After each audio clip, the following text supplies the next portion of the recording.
تدبر قرآن امین احسن اصلاحی سورۃ البقرہ آیات 104 تا 121۔ آگے کا مضمون۔ آگے مسلمانوں کو یہود کی ان شرارتوں سے آگاہ کیا گیا جو وہ اس غرض سے کر رہے تھے کہ بنی اسماعیل کو عموماً اور مسلمانوں کو خصوصاً قرآن اور پیغمبر صلی اللہ علیہ وسلم پر ایمان لانے کی سعادت سے محروم کریں۔ اس ضمن میں یہود کے بعض ایسے اعتراضات نقل کر کے ان کے جواب بھی دیے گئے ہیں جو مسلمانوں کے دلوں میں شک و شبہ پیدا کرنے کے لیے اٹھاتے تھے، اور وہ ہدایات بھی دی گئی ہیں جن پر عمل کر کے مسلمان ان فتنوں کے مقابل میں راہ حق پر استوار رہ سکتے تھے۔ ارشاد ہوتا ہے، اعوذ باللہ من الشیطان الرجیم، بسم اللہ الرحمن الرحیم۔ یا ایھا الذین آمنوا لا تقولوا رائنا وقولوا انظرنا واسمعوا وللکافرین عذاب علیم۔ ما یود الذین کفروا من اہل الکتاب ولا المشرکین ان ینزل علیکم من خیر من ربکم واللہ یختص برحمتہ من یشاء واللہ ذو الفضل العظیم۔ ما ننسخ من آیۃ او ننسها نأت بخیر منها او مثلها الم تعلم ان اللہ علی کل شیء قدیر۔ الم تعلم ان اللہ لہ ملک السماوات والارض وما لکم من دون اللہ من ولی ولا نصیر۔ ام تريدون ان تسألوا رسولکم کما سئل موسیٰ من قبل ومن یتبدل الکفر بالایمان فقد ضل سواء السبیل۔ ود کثیر من اہل الکتاب لو یردونکم من بعد ایمانکم کفارا حسدا من عند انفسهم من بعد ما تبین لهم الحق فاعفوا واصفحوا حتى یأتی اللہ بامرہ ان اللہ علی کل شیء قدیر۔ وَأَقِیمُوا الصَّلَاةَ وَآتُوا الزَّکَاةَ وَمَا تُقَدِّمُوا لِأَنفُسِکُم مِّن خَیْرٍ تَجِدُوهُ عِندَ اللَّهِ إِنَّ اللَّهَ بِمَا تَعْمَلُونَ بَصِیرٌ۔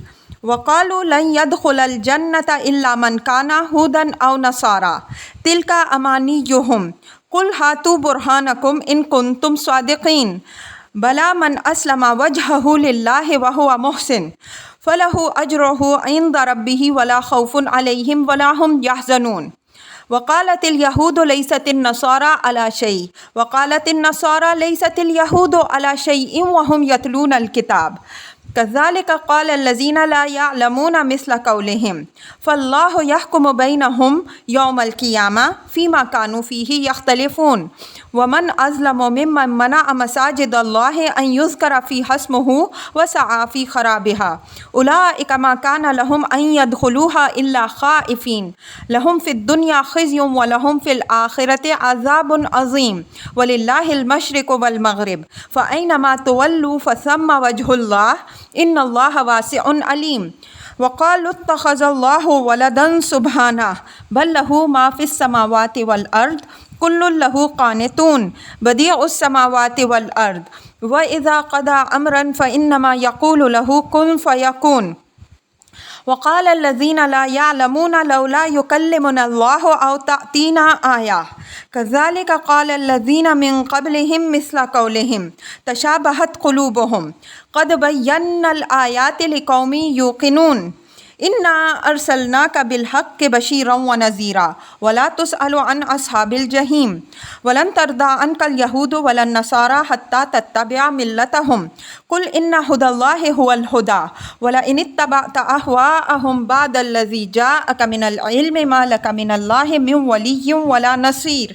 الذين آتيناهم الكتاب يتلونه حق تلاوته أولئك يؤمنون به ومن یکفر بہ فاولئک ھم الخاسرون۔ ترجمہ: اے ایمان والوں، تم رائنا مت کہا کرو، انظر نہ کہا کرو اور توجہ سے سنا کرو۔ کافروں کے لیے دردناک عذاب ہے۔ جن لوگوں نے کفر کیا، اہل کتاب ہوں یا مشرکین، نہیں چاہتے کہ تمہارے اوپر تمہارے رب کی طرف سے کوئی رحمت نازل ہو، اور اللہ اپنی رحمت کے لیے خاص کرتا ہے جن کو چاہتا ہے۔ اللہ بڑے فضل والا ہے۔ جو کوئی آیت ہم منسوخ کرتے ہیں یا اس کو نظر انداز کراتے ہیں تو اس سے بہتر یا اس کے مانند دوسری لے آتے ہیں۔ کیا تم نہیں جانتے کہ اللہ ہر چیز پر قادر ہے؟ کیا تم نہیں جانتے کہ آسمانوں اور زمین کی بادشاہی اللہ ہی کے لیے ہے، اور تمہارے لیے اللہ کے سوا کوئی دوست اور کوئی مددگار نہیں؟ کیا تم چاہتے ہو کہ اپنے رسول سے اسی طرح کے سوال کرو جس طرح کے سوال اس سے پہلے موسیٰ علیہ السلام سے کیے گئے، اور جو لوگ ایمان کو کفر سے بدل لیں وہ شاہراہ سے بھٹک گئے۔ بہت سے اہل ایمان یہ چاہتے ہیں کہ وہ تمہارے ایمان کے بعد پھر تمہیں کفر کی حالت میں پلٹا دیں، محض اپنے حسد کی وجہ سے۔ حق کے اچھی طرح واضح ہو جانے کے بعد تو درگزر کرو اور نظر انداز کرو یہاں تک کہ اللہ اپنا فیصلہ صادر فرمائے۔ اللہ ہر چیز پر قادر ہے۔ اور نماز قائم کرو اور زکوٰۃ دیتے رہو، اور جو نیکی بھی تم اپنے لیے کرو گے اسے اللہ کے پاس پاؤ گے۔ جو کچھ تم کر رہے ہو خدا اس کو دیکھ رہا ہے۔ اور کہتے ہیں کہ جنت میں نہیں داخل ہو سکتے مگر وہ جو یہودی ہیں یا نصرانی، یہ محض ان کی آرزوئیں ہیں۔ کہو اس بات پر اپنی دلیل پیش کرو اگر تم سچے ہو۔ ہاں بلا شبہ جس نے اپنے آپ کو اللہ کے حوالے کر دیا اور وہ ٹھیک طرح سے عمل کرنے والا ہے تو اس کے لیے اس کا اجر اس کے رب کے پاس ہے، نہ ان کو کوئی خوف ہوگا اور نہ وہ غمگین ہوں گے۔ اور یہود نے کہا کہ نصارہ کی کوئی بنیاد نہیں، اور نصارہ نے کہا کہ یہود کی کوئی بنیاد نہیں، اور یہ دونوں کتاب کی تلاوت کرتے ہیں۔ اسی طرح کی بات ان لوگوں نے بھی کہی جن کو علم نہیں ہے۔ تو اللہ قیامت کے دن اس معاملے کا فیصلہ کرے گا جس میں یہ جھگڑ رہے ہیں۔ اور ان سے بڑھ کر ظالم کون ہو سکتا ہے جو اللہ کی مساجد کو اس بات سے محروم کریں کہ ان میں اس کا ذکر کیا جائے اور ان کی ویرانی کے درپے ہوں۔ ان کے لیے زیبا نہ تھا کہ ان میں داخل ہوتے مگر ڈرتے ہوئے۔ ان کے لیے دنیا میں رسوائی اور آخرت میں عذاب عظیم ہے۔ اور مشرق ہو یا مغرب دونوں اللہ ہی کے ہیں، تو جدھر بھی رخ کرو اسی طرف اللہ ہے۔ اللہ بڑی گنجائش رکھنے والا اور علم والا ہے۔ اور کہتے ہیں کہ خدا اولاد رکھتا ہے، اس کی شان ان باتوں سے عرفہ ہے، بلکہ جو کچھ آسمانوں اور زمین میں ہے سب اسی کا ہے، سب اسی کے تابع فرما ہیں۔ وہ آسمانوں اور زمین کا موجد ہے، اور جب وہ کسی امر کا فیصلہ کر لیتا ہے تو بس اس کے لیے فرما دیتا ہے کہ ہو جا تو وہ ہو جاتا ہے۔ اور جو لوگ علم نہیں رکھتے وہ کہتے ہیں کہ خدا ہم سے ہم کلام کیوں نہیں ہوتا، یا ہمارے پاس کوئی نشانی کیوں نہیں آتی۔ اسی طرح جو لوگ ان سے پہلے گزرے ہیں انہوں نے بھی انہی کی طرح کی بات کہی، ان سب کے دل ہی ایک جیسے ہو گئے۔ جو لوگ یقین کرنے والے ہیں ان کے لیے ہم نشانیاں اچھی طرح واضح کر چکے ہیں۔ ہم نے تمہیں حق کے ساتھ بشیر و نذیر بنا کر بھیجا، اور تم سے دوزخ میں جانے والوں کے بارے میں کوئی پرسش نہیں ہوگی۔ نہ یہود تم سے راضی ہونے والے ہیں اور نہ نصارہ، تا وقت یہ کہ تم انہی کی ملت کے پیرو نہ بن جاؤ۔ ان سے کہو کہ اللہ کی ہدایت ہی اصل ہدایت ہے، اور اگر تم اس علم حقیقی کے آنے کے بعد جو تمہارے پاس آ چکا ہے ان کی خواہشوں پر چلے تو اللہ کے مقابل میں نہ تمہارا کوئی دوست ہوگا اور نہ کوئی مددگار۔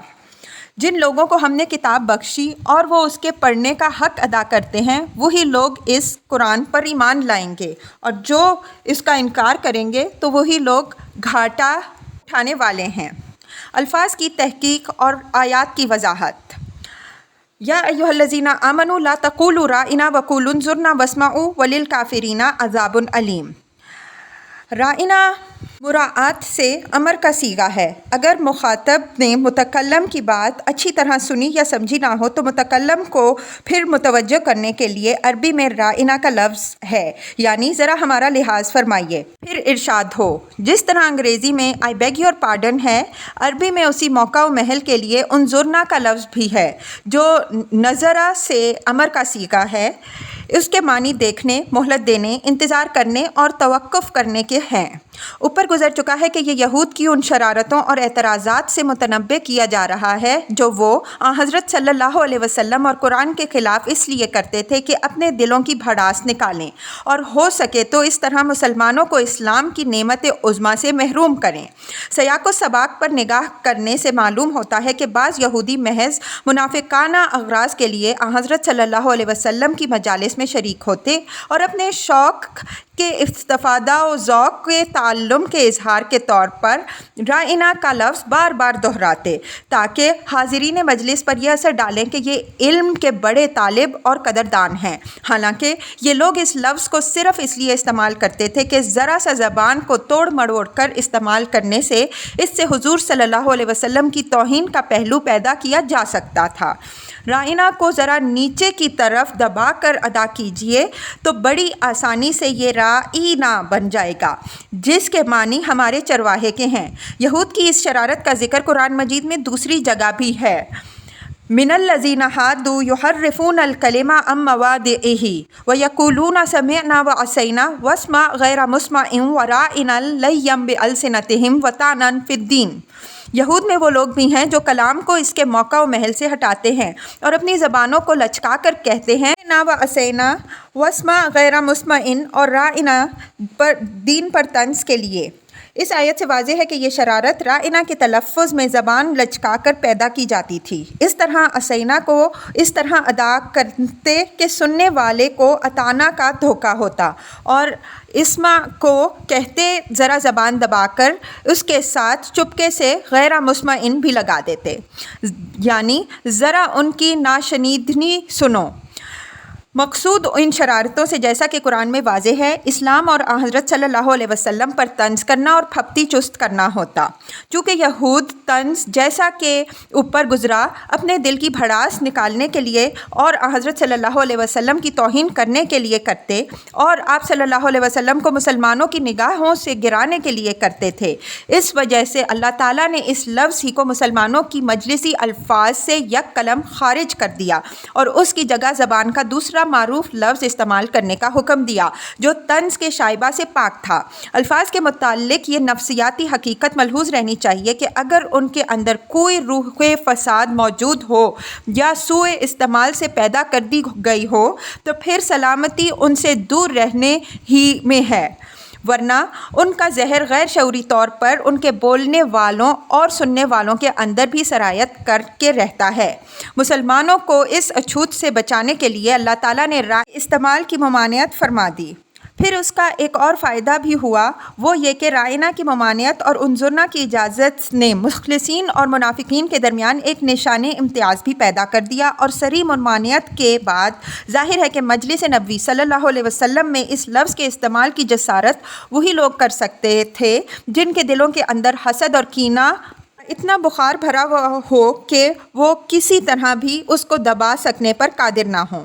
اس آیت میں اسمعوا کا لفظ اپنے کامل اور حقیقی مفہوم میں ہے، یعنی غور سے پیغمبر کی باتیں سنو اور ان کو سمجھو تاکہ تمہیں بار بار پیغمبر صلی اللہ علیہ وسلم کو متوجہ کرنے کی ضرورت ہی پیش نہ آئے۔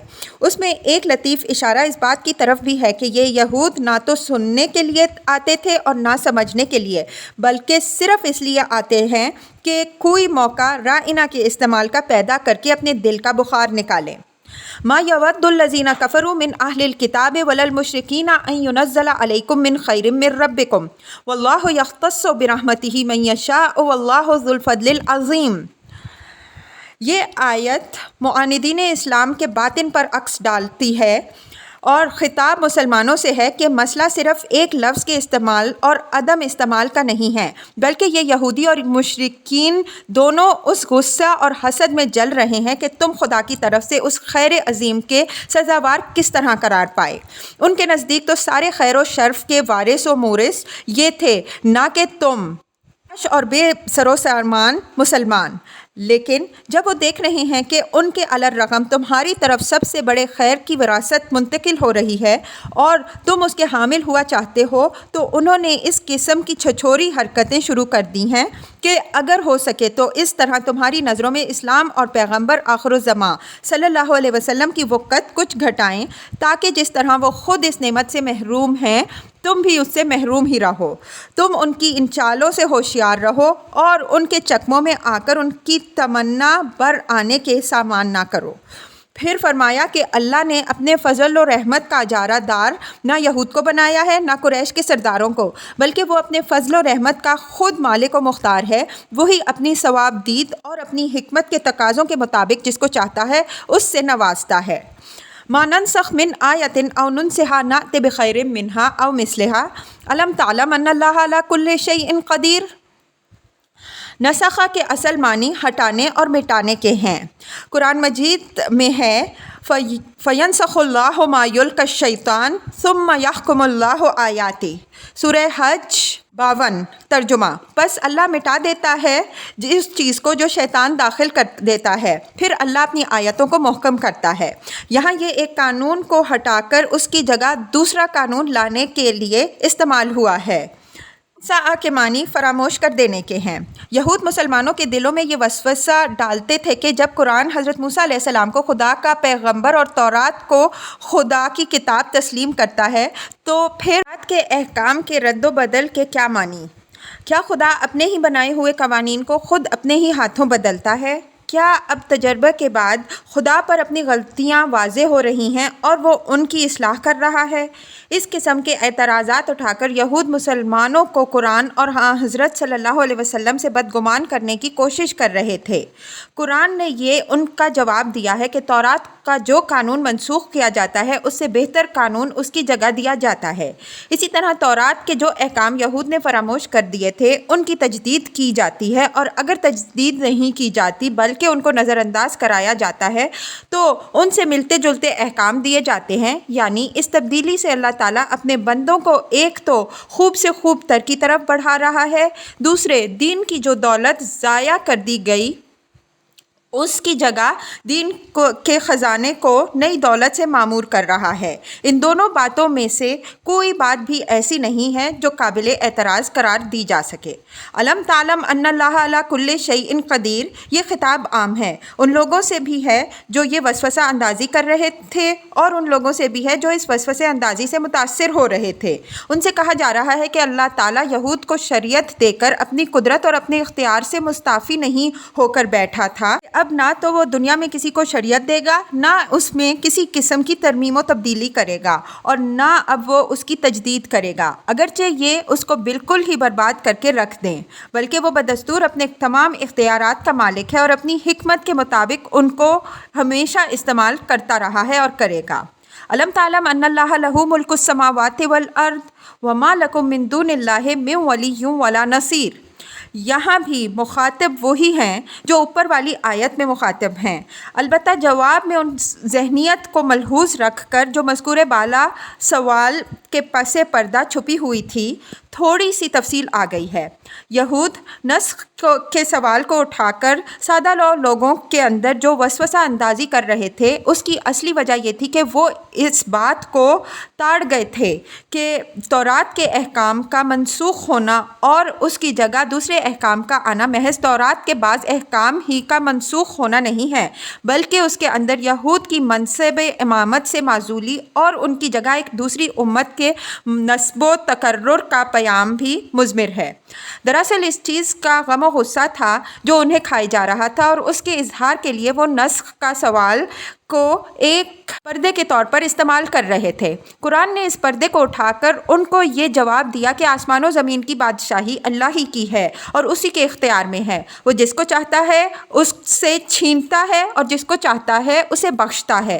اب اگر تم اس منصب کے لیے نااہل ثابت ہو چکے ہو جس پر اس نے تم کو سرفراز کیا تھا، اور اس کی حکمت کا تقاضا یہ ہے کہ تمہاری جگہ اس منصب پر کسی اور کو سرفراز فرمائے، تو تمہارے غم و غصہ کے علی الرغم یہ بات ہو کے رہے کہ تمہارا کوئی حامی و مددگار خدا کے اس فیصلے سے تمہیں بچا نہیں سکتا۔ ام تريدون ان تسألوا رسولكم كما سئل موسى من قبل ومن يتبدل الكفر بالایمان فقد ضل سواء السبیل۔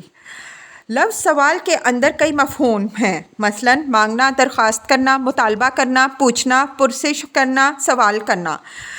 سوال بعض صورتوں میں اعتراض کی نوعیت کا بھی ہوتا ہے، اس وجہ سے اس کے مفہوم میں اعتراض کرنا بھی داخل ہے۔ بعض حالات میں تحقیق کی نوعیت کا ہوتا ہے، اس صورت میں اس کا صلہ ان کے ساتھ آتا ہے۔ بعض حالات میں سوال استہزاء کی نوعیت کا بھی ہوتا ہے، اس صورت میں اس کا صلہ بے کے ساتھ آتا ہے۔ مثلا سأل سائل بعذاب واقع، معارج 1۔ ایک مذاق اڑانے والے نے مذاق اڑایا ہونے والے عذاب کا۔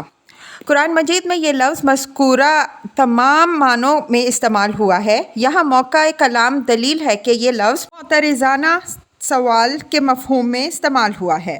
یہاں مخاطب مسلمانوں کے اندر کے وہ کمزور لوگ ہیں جو یہود کے القاء کیے ہوئے مذکور بالا سوال سے متاثر ہو کر اس کو حضرت صلی اللہ علیہ وسلم کے سامنے پیش کرتے اور اس طرح اس سوال کے اٹھانے اور پھیلانے میں مسلمانوں کے اندر یہود کی نمائندگی کرتے۔ قرآن نے سوال کا جواب تو اوپر دے دیا تاکہ یہود کے پروپیگنڈے کا رد ہو جائے، لیکن جس طرح اوپر والی آیت میں یہود کو تنبیہ کی، اسی طرح مسلمانوں کے اندر ان کی نمائندگی کرنے والوں کو یہاں تنبیہ ہے۔ یہ سوالات اپنی ذہنیت اور نوعیت کے اعتبار سے اسی طرح کے سوالات ہیں جس طرح کے سوالات یہود حضرت موسیٰ علیہ السلام سے کرتے رہے ہیں، اور یہ روش ایمان و ہدایت کی روش نہیں ہے بلکہ ایمان کو کفر سے بدلنے کی روش ہے۔ جو لوگ یہ روش اختیار کرتے ہیں وہ یہود ہی کی طرح جادہ مستقیم سے بھٹک کے رہتے ہیں۔ چونکہ اس سوال کے پس پردہ در حقیقت یہود ہی تھے، اس وجہ سے قرآن نے یہ کہہ کر کہ اسی طرح کے سوالات اس سے پہلے موسیٰ علیہ السلام سے کیے گئے، بڑی بلاغت کے ساتھ ان کی طرف اشارہ کر دیا ہے تاکہ ان پر واضح ہو جائے کہ اللہ تعالیٰ ان کی وسوسہ اندازیوں سے بے خبر نہیں ہے۔ وَدَّ كَثِيرٌ مِّنْ أَهْلِ الْكِتَابِ لَوْ يَرُدُّوكُمْ مِّن بَعْدِ إِيمَانِكُمْ كُفَّارًا حَسَدًا مِّنْ عِندِ أَنفُسِهِم مِّن بَعْدِ مَا تَبَيَّنَ لَهُمُ الْحَقُّ فَاعْفُوا وَاصْفَحُوا حَتَّى يَأْتِيَ اللَّهُ بِأَمْرِهِ إِنَّ اللَّهَ عَلَىٰ كُلِّ شَيْءٍ قَدِيرٌ۔ مزید تنبیہ ہے کہ یہود کی تمام سرگرمیاں صرف اس غرض سے ہیں کہ تمہیں ایمان سے ہٹا کر کفر کی حالت میں پلٹا دیں۔ یہ نہ سمجھو کہ ان کی یہ تمام بھاگ دوڑ تمہاری خیر خواہی میں ہے یا یہ تمہارے سابق دین کو برحق سمجھتے ہیں، اس کی حمایت میں ہیں، یا اسلام کے باب میں انہیں کوئی غلط فہمی ہے، اس وجہ سے ہے، بلکہ یہ محض حسد کا دورہ ہے جو ان کے نفس کی تحریک سے ان پر پڑا ہے، باوجود یہ کہ اسلام کا حق ہونا ان پر اچھی طرح واضح ہو چکا ہے۔ یہ تنبیہ اس لیے ضروری تھی کہ بعض نیک دل یا سادہ لو مسلمان اس غلط فہمی میں مبتلا ہو سکتے تھے کہ یہ اہل کتاب محض ان کی خیر خواہی میں یا ایک دینی خدمت کے طور پر ان کے ایمان کے معاملے میں اتنے سرگرداں ہیں۔ قرآن نے اس غلط فہمی کو رفع کر دیا کہ یہ سب کچھ محض حسد من عند انفسہم، یعنی یہ کسی جذبہ دینی کے تحت نہیں بلکہ محض نفس کے ابھارے ہوئے جذبہ حسد کی کرشمہ سازی ہے۔ فَاعْفُوا وَاصْفَحُوا حَتَّى يَأْتِيَ اللَّهُ بِأَمْرِهِ، عفو کے معنی دل سے معاف کر دینے کے ہیں اور دوسرے معنی کسی کو نظر انداز کرنے کے بھی ہیں۔ مثلاً يُبَيِّنُ لَكُمْ كَثِيرًا مِّمَّا كُنتُمْ تُخْفُونَ مِنَ الْكِتَابِ وَيَعْفُو عَن كَثِيرٍ، سورہ مائدہ 15۔ ترجمہ، اور تمہارے لیے بیان کرتا ہے بہت سی وہ چیزیں جو تم کتاب میں چھپاتے تھے اور بہت سی چیزوں کو نظر انداز کرتا ہے۔ صفح کے معنی چشم پوشی کرنے اور نظر انداز کرنے کے ہیں۔ آیت کا مطلب یہ ہے کہ ابھی کچھ دنوں ان یہودیوں کی شرارتوں کو نظر انداز کرو یہاں تک کہ اللہ ان کے بارے میں اپنا فیصلہ صادر فرمائے۔ یہ پوری آیت یہود کے لیے تہدید و وعید ہے، اور اس ہی کے اجمال کے اندر وہ ساری باتیں چھپی ہوئی ہیں جو بعد میں یہود کے ساتھ جنگ کے حکم، ان کی ہزیمت اور قتل اور جلا وطنی اور ادائے جزیہ وغیرہ کی شکل میں ظاہر ہوئیں۔ وَأَقِیمُوا الصَّلَاةَ وَآتُوا الزَّکَاةَ وَمَا تُقَدِّمُوا لِأَنفُسِکُم مِّن خَیْرٍ تَجِدُوهُ عِندَ اللَّهِ إِنَّ اللَّهَ بِمَا تَعْمَلُونَ بَصِیرٌ۔ یہ مسلمانوں کو معاندین اسلام کی مخالفتوں کا علاج بتایا گیا ہے کہ اگر تم ان فتنوں پر غالب آنا چاہتے ہو تو نماز قائم کرو اور زکوٰۃ دیتے رہو، اسی سے تمہاری وہ روحانی و اخلاقی تربیت ہوگی جو تمہیں ایک طرف تو مخالفین کی وسوسہ اندازیوں سے بالکل مامون کر دے گی، دوسری طرف تم کو جماعتی حیثیت سے ایک ایسی بنیان مرصوص بنا دے گی کہ کوئی طاقت بھی تمہیں ہلا نہ سکے گی۔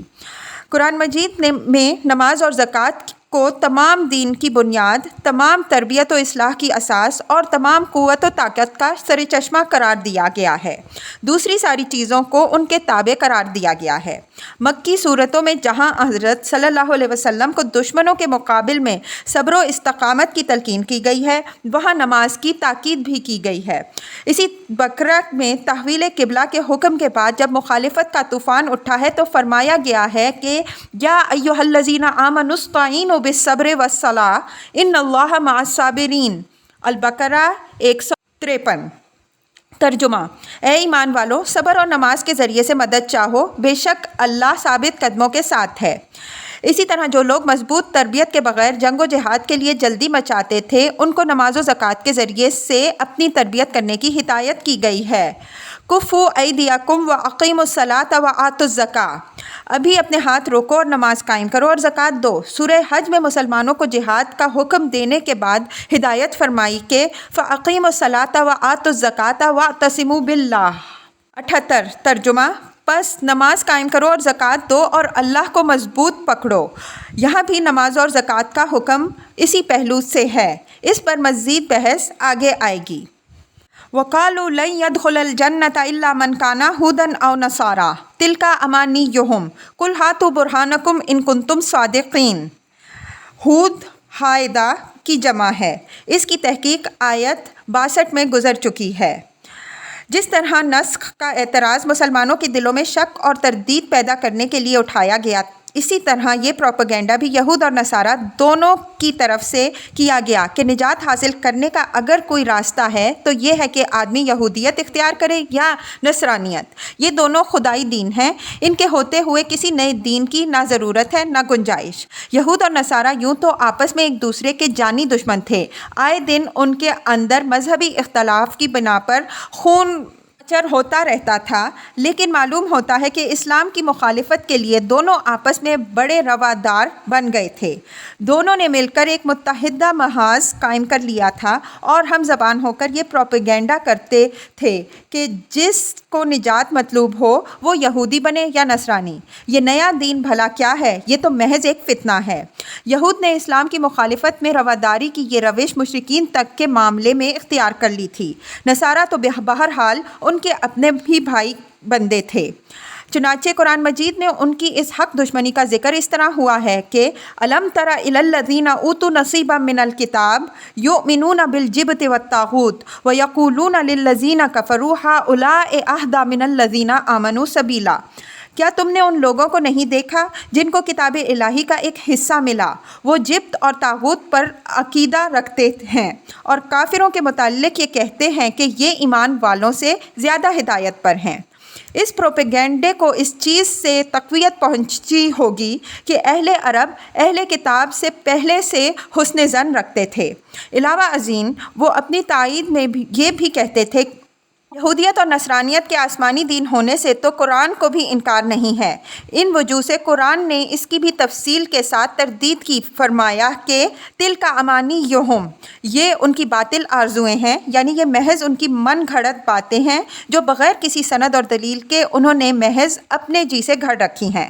خدا نے یہودیت اور نصرانیت کسی کے حق میں بھی یہ پروانہ جاری نہیں کیا ہے کہ جو یہودی یا نصرانی بن گیا اس کے لیے جنت ہے۔